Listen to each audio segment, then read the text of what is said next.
pela tua cruz, Pai.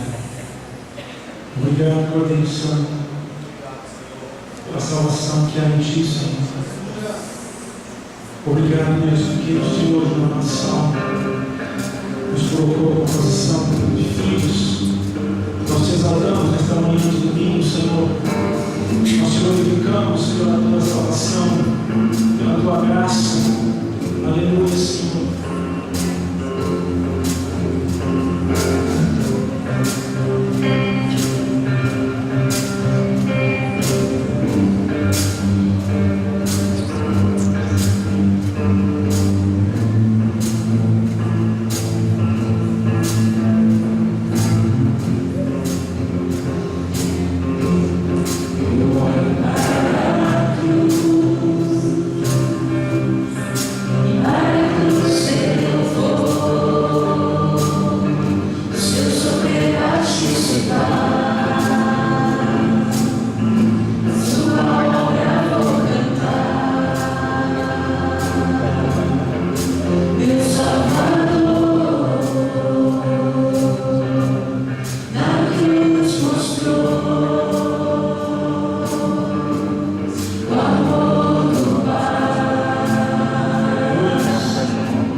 nossa vida, nosso coração, nossos sonhos, nossos planos.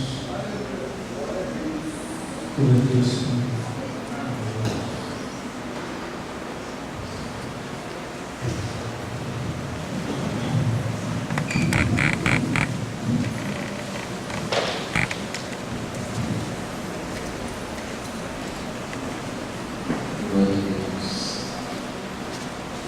Você pode estar glorificando,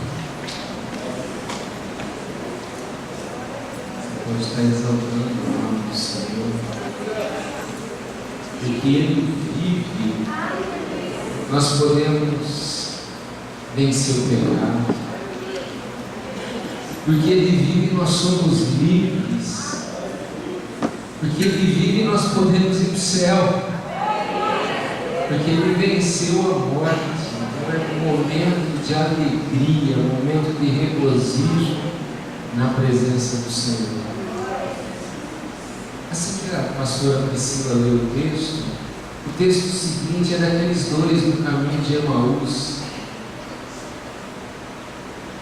E é muito para nós aquele texto,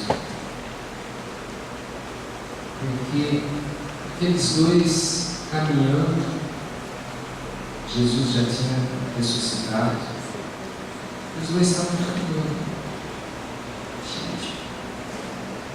problema na cabeça, cheio de minhoca, cheio de dúvida, cheio de perguntas, cheio de um monte de coisa, que o próprio Jesus se colocou no meio deles e eles não conseguiram ver, de tanta preocupação. Você sabe que isso acontece muitas vezes, de preocupação que você está. Você não está conseguindo ver que Jesus ressuscitou e está do teu lado, caminhando com você, querendo te mostrar o caminho, querendo te tirar dessa situação. Ele está do teu lado. Colocar mais um pouquinho de pé, nós vamos orar. Nós vamos orar para que essa situação seja quebrada no nome de Jesus.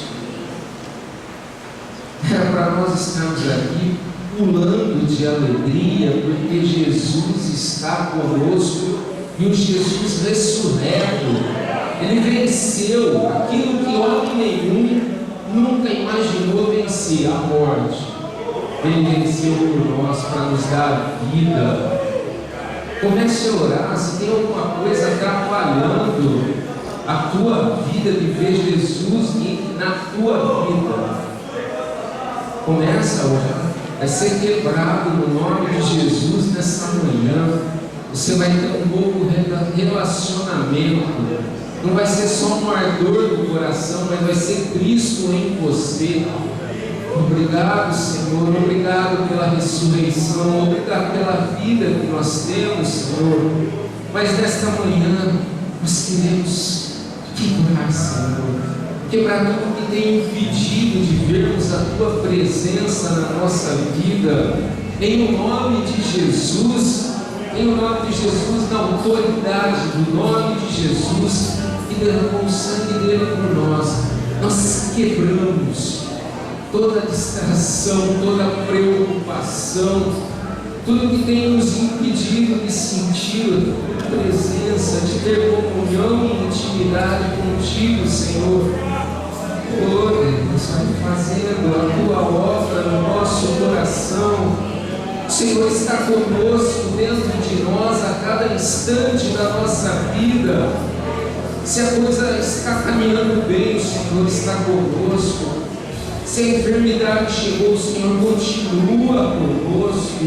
Se um problema chegou, o Senhor continua conosco. Isso nos dá uma grande paz no coração. Isso nos dá um grande alento, porque o Senhor não nos desampara. O Cristo ressurreto está sempre ao nosso lado, dentro de nós. Muito obrigado por isso, que apesar de toda a tua glória, o Senhor quis estar conosco. Oh Deus, louvado e exaltado seja o teu nome. Nesta manhã, Senhor, nesta manhã, nós quebramos mais uma vez, Senhor, toda a preocupação, toda a angústia que tem atrapalhado o teu povo de sentir a tua presença, de estar 24 horas do dia na tua presença. O Senhor vive, o Senhor venceu, o Senhor é o Rei dos Reis, o Senhor dos Senhores. O Senhor é maravilhoso, o Senhor nos amou. Muito obrigado, Senhor, muito obrigado pela tua presença, muito obrigado pela paciência que o Senhor tem conosco. Muito obrigado pelo teu amor. Ele vive, Ele vive, Ele reina, Ele reina.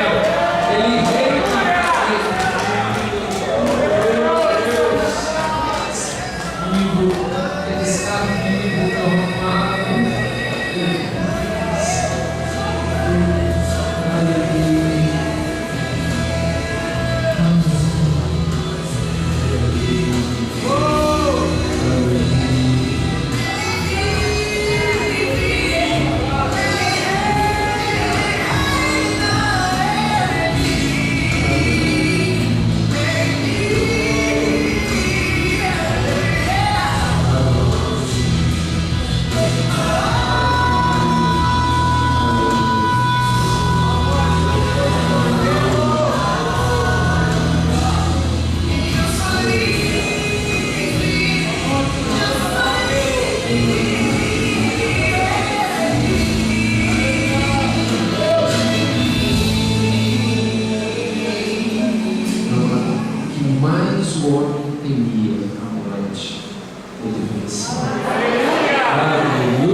Pode sentar, mas glorificando, exaltando o nome daquele que vive para sempre. Aleluia. Glória a Deus. Tem alguém nos visitando pela primeira vez? Se você puder erguer a sua mão, nós queremos dar um abraço para você. Não? Glória a Deus. Você pode ficar de pé um pouquinho, alguém aí do teu lado vai te dar um abraço. Deus abençoe, sejam bem-vindos na casa do Pai. Receba o abraço da comunidade cristã da colheita.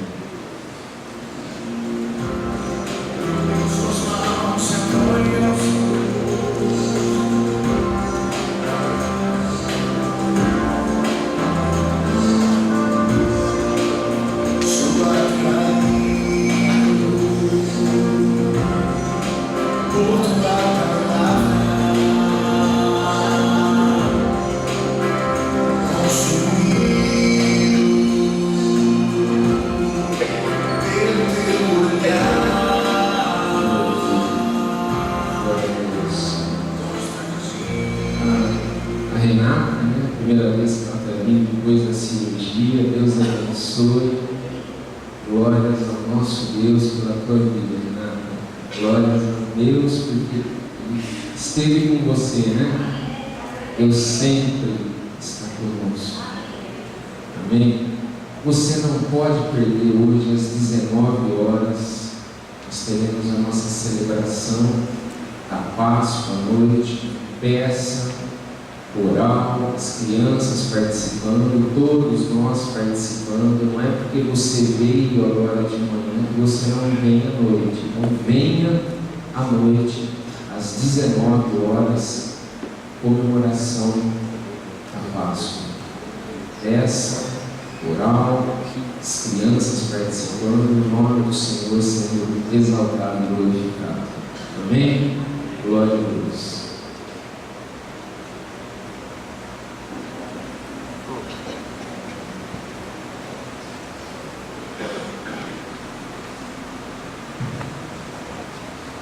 Jesus, essa paz.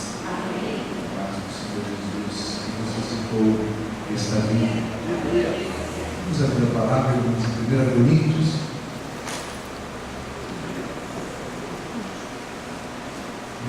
Capítulo 15.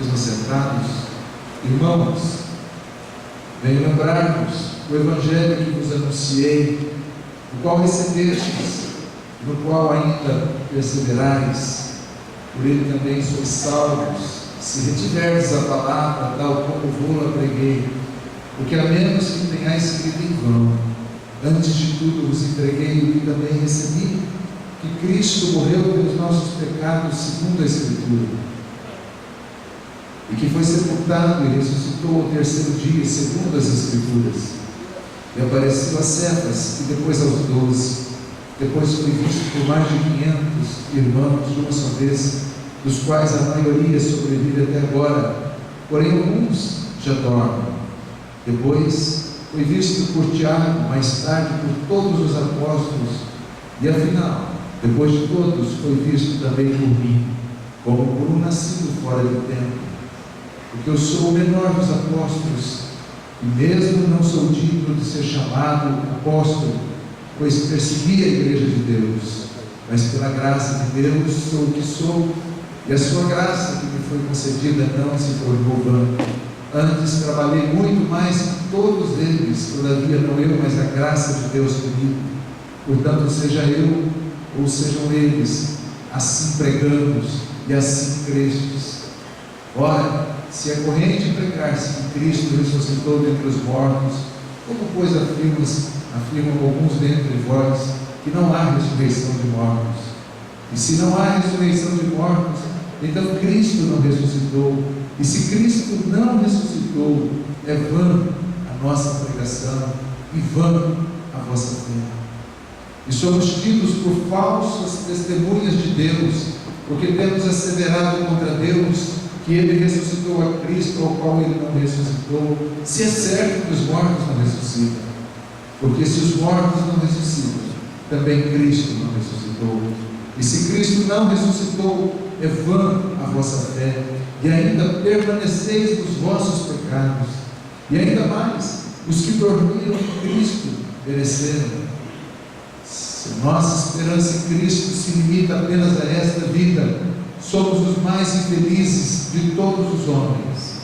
Mas de fato, Cristo ressuscitou dentre os mortos, sendo Ele as primícias dos que dormem, visto que a morte veio por um homem, também por um homem veio a ressurreição dos mortos.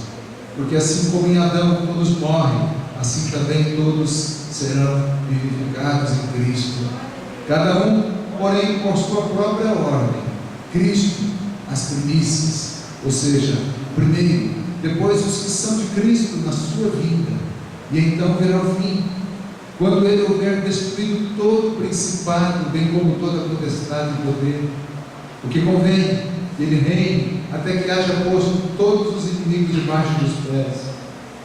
O último inimigo a ser destruído é a morte, porque todas as coisas sujeitou debaixo dos pés. E quando diz que todas as coisas estão sujeitas, certamente exclui aquele que tudo lhe subordou. Quando, porém, todas as coisas estiverem sujeitas, então o próprio Filho também se sujeitará àquele que todas as coisas lhe sujeitou, para que Deus seja tudo em todos. De outra maneira, que farão os que se batizam por causa dos mortos? Se absolutamente os mortos não ressuscitam, por que se batizam por causa deles? E por que também nós nos expomos a perigos a toda hora, dia após dia, morro? Eu protesto, irmãos, pela glória que tem em vós outros, em Cristo Jesus nosso Senhor. Se como homem lutei em Éfeso com feras, que me aproveita isso? Se os mortos não ressuscitam, comamos e bebamos, que amanhã morreremos. Não vos enganeis, as más conversações corrompem os bons costumes. Tornai-vos à sobriedade, como é justo, e não pequeis, porque alguns ainda não têm conhecimento de Deus.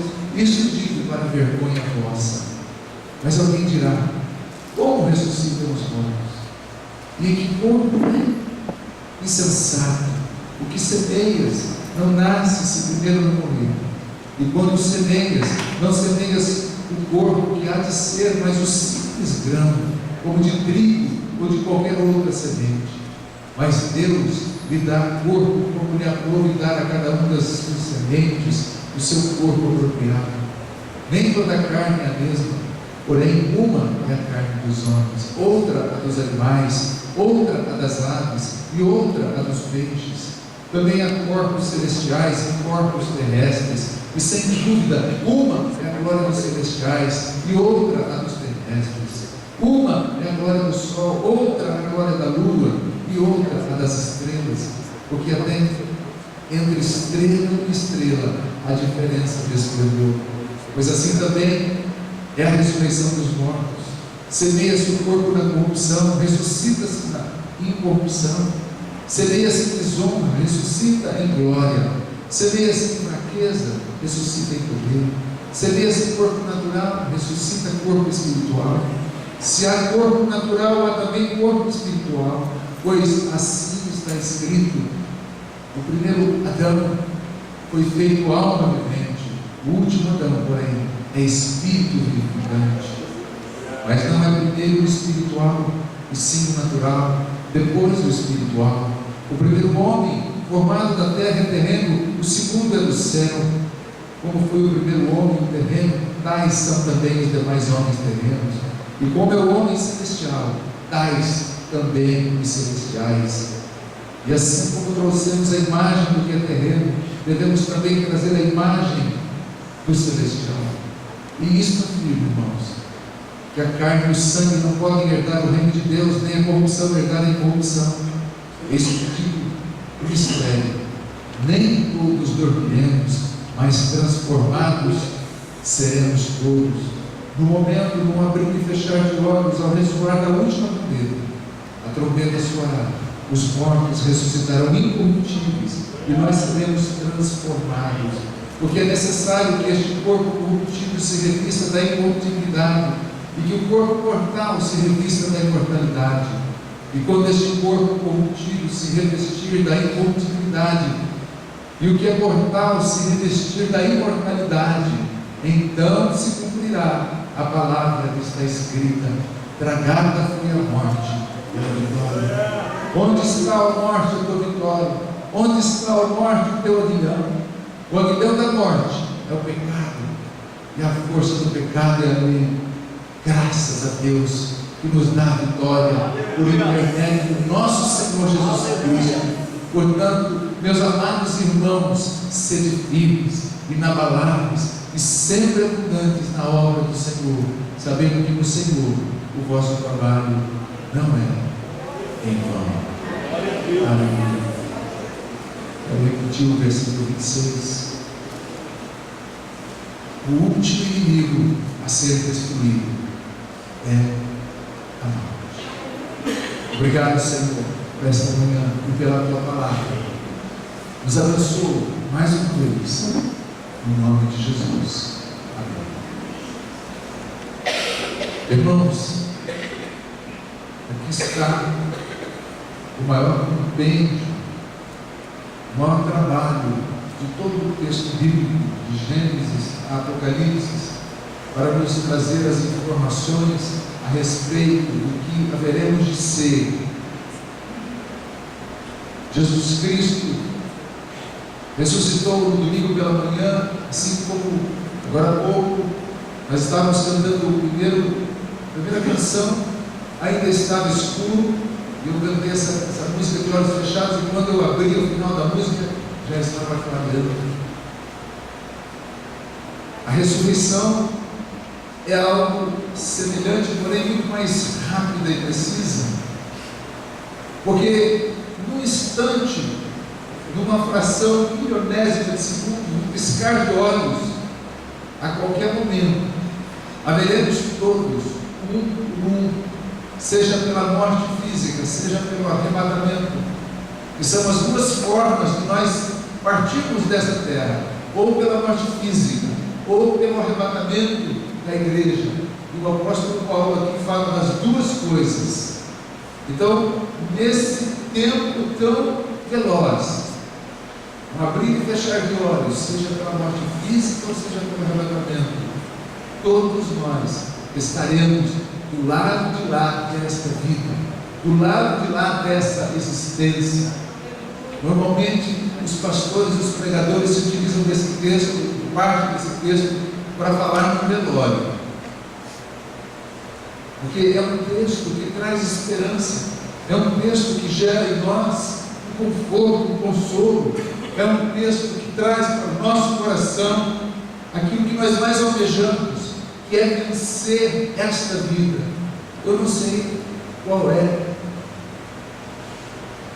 a intensidade da sua vida, mas quando você chega, você que é mais velho como eu, quando você chega na minha idade, e o apóstolo Paulo também compartilha isso, a melhor coisa que pode acontecer para nós é a nossa partida para a eternidade.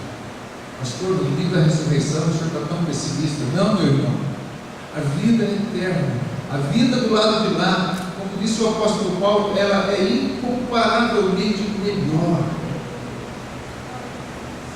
Aliás, é uma contradição tão grande. Nós vivemos esse conflito e ele será assim até o fim. Nós sentimos tanto, uma dor tão intensa, quando alguém muito querido, quando alguém muito próximo, muito íntimo, alguém que nós amamos demais, morre. E ainda que essa pessoa morra, partindo para a glória, partindo para o Senhor, tendo dado um bom testemunho de fé, a gente sofre muito, a gente não aceita, a gente reluta, a gente vai até as últimas consequências em oração, em campanha, clamando diante de Deus para que o Senhor não leve aquela vida. Mas eu tenho a impressão que se nós tivéssemos por um tempo uma experiência, como alguns, inclusive mesmo o apóstolo Paulo teve, de ver a existência do lado de lá, não faria tal coisa de pedir para que Deus segure alguém salvo aqui. Porque tudo que nós vivemos, todo o trabalho que temos, todo o trabalho que Deus tem, teve e continua tendo para nos salvar, se resume a esse momento de glorificação da nossa existência. Jesus, ele precisava vir como Filho de Deus para vencer o pecado e também, principalmente, vencer a morte. Porque a morte, ela é, na verdade, um elemento estranho, logicamente, à nossa vida. Nós não fomos criados para morrer, Deus não nos criou para morrer, nós fomos criados à imagem e à semelhança de Deus, fomos criados para viver para sempre. Mas o pecado gerou a morte, e gerou a morte em duas etapas. A primeira etapa da morte é a morte física, a segunda etapa da morte é a morte eterna, a separação definitiva de Deus. E a Bíblia descreve como é terrível alguém que morre sem a presença de Deus, alguém que morre em parte sem Deus, sem salvação, sem vida eterna. O fato é que Jesus Cristo, ele veio exatamente para vencer este inimigo, invencível por nós pecadores desde Adão. E aqui ele está trazendo uma revelação, ele está escrevendo aos irmãos de Corinto, porque apesar da igreja de Corinto ter recebido o Evangelho, alguém no meio deles começou a disseminar uma dúvida no coração e na mente daquela igreja: olha, não existe ressurreição. Ressurreição é uma história contada, é uma invenção. E alguém então começou a estragar a fé daquela igreja. E aquela igreja começou a ter um tempo de incredulidade quanto à eternidade. Por isso, toda essa carta longa, explicada pormenorizadamente pelo apóstolo Paulo, dando testemunho da ressurreição de Cristo, Cristo, citando nominalmente cada um que viu a Cristo ressurreto, dizendo até mesmo daqueles 500 irmãos aproximadamente que viram a Jesus subir entre nuvens.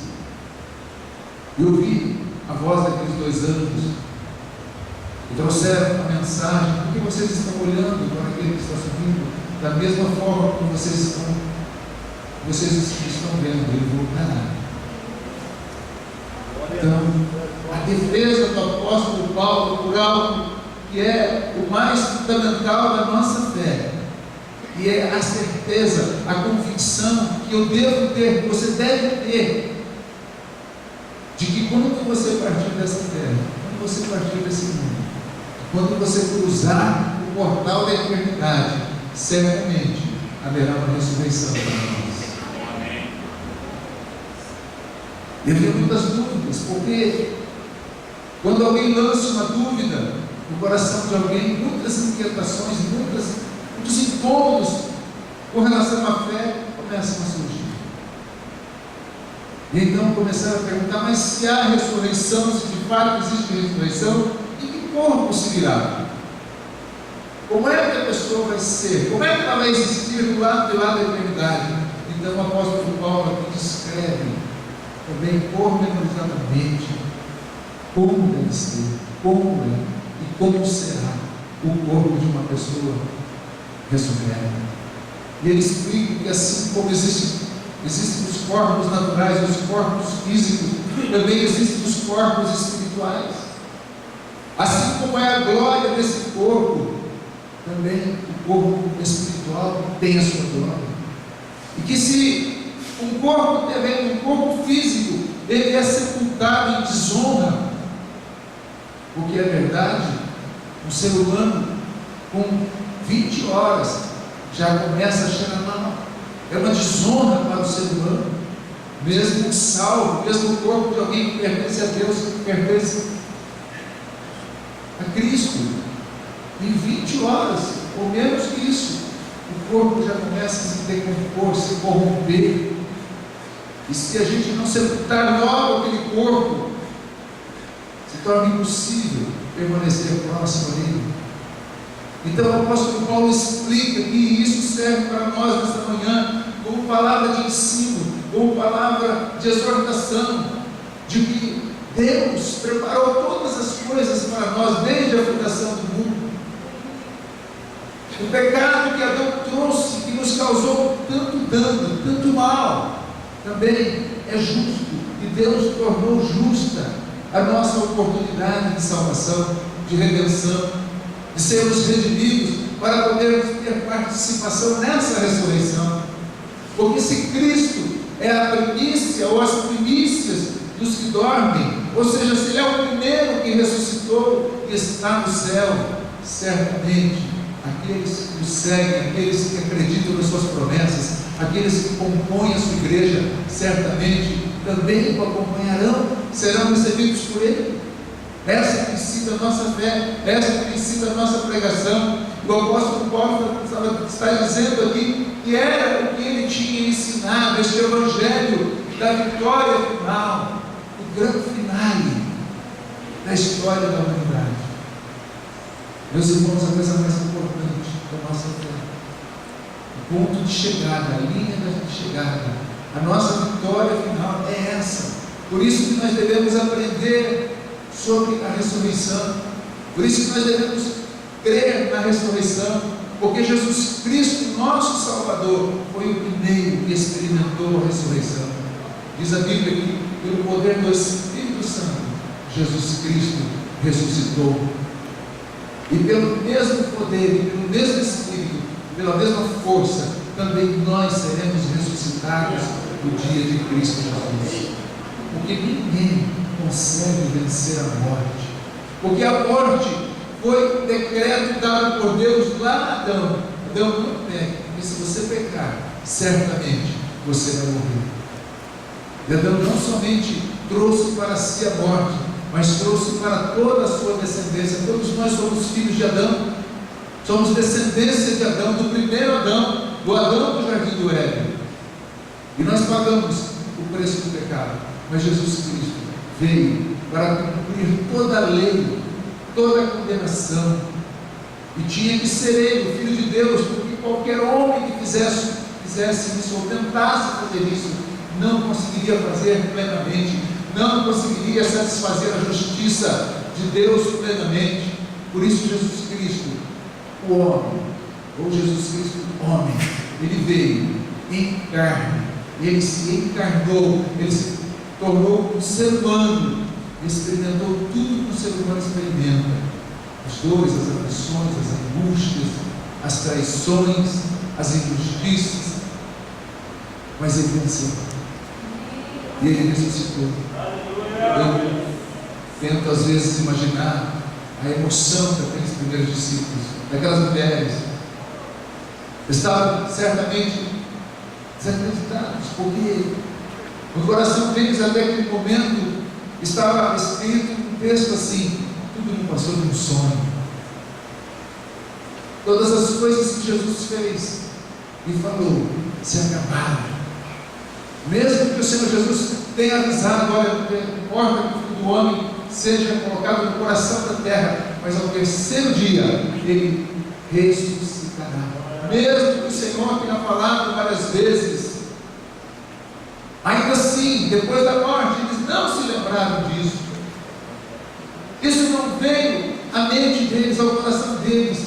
Não há nenhum texto que diz assim: olha, que alguém dos discípulos tenha dito: vamos ficar esperando, vamos ver a ressurreição de Jesus, vamos ter certeza, vamos aguardar, porque ele disse, ele prometeu certa. Não, você não tem nenhum relato.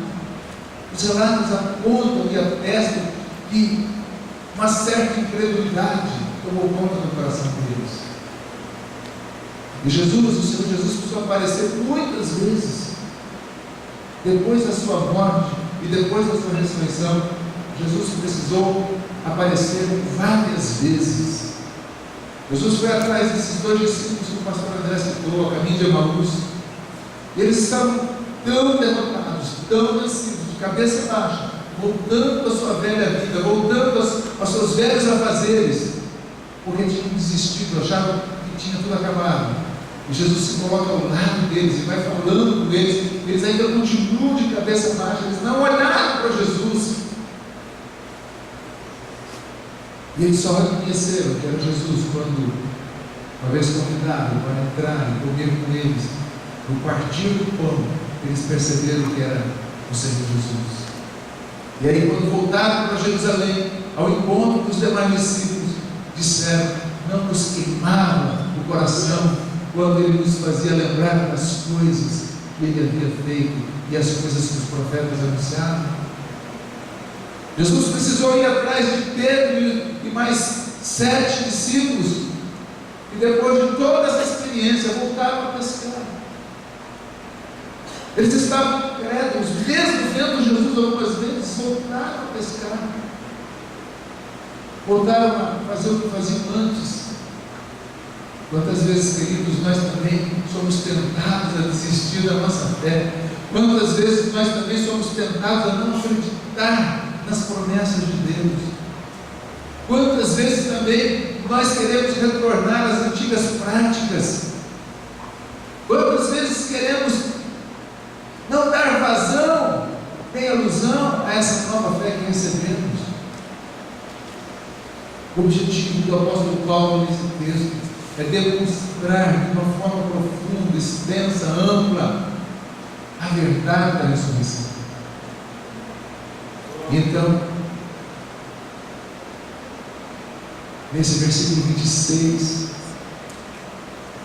ele revela a nós o que está dito também no livro do Apocalipse: e o último inimigo a ser destruído é a morte. O pecado traz a morte, o pecado gera a morte.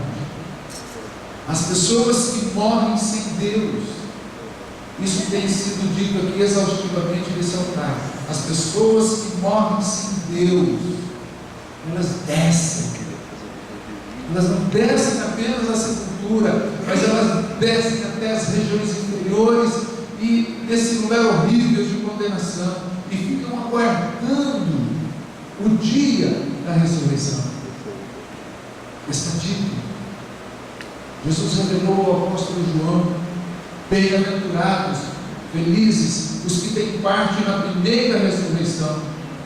A primeira ressurreição, meus irmãos, é a ressurreição dos salvos, é a ressurreição dos que creram, dos que receberam o testemunho de Jesus e viveram segundo o propósito de Deus. Essa primeira ressurreição, ela é bem-aventurada, porque ela, na verdade, dá o prêmio ao vencedor, conforme nas expressões de Jesus, relatadas por João, as 7 cartas do Apocalipse, e no final está dito por Jesus: e ao vencedor se fará isto e se fará aquilo. Mas a segunda ressurreição é a ressurreição daqueles que não estão no paraíso de Jesus, é a ressurreição do final do milênio, de todas as coisas, quando Deus trará a estes perdidos a ressurreição para comparecerem perante o grande julgamento de Deus.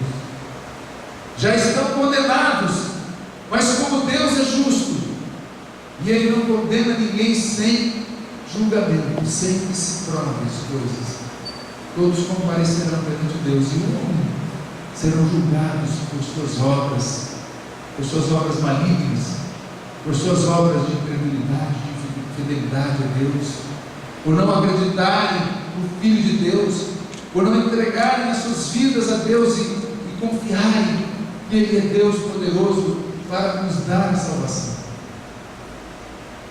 Jesus fala em todos os textos que ele relata, quase todos os textos a respeito desta verdade, desta realidade. Em João, capítulo 14, 15 e 16, ele faz uma despedida prévia dos discípulos, porque depois ele não teve mais a oportunidade de conversar pessoalmente com eles.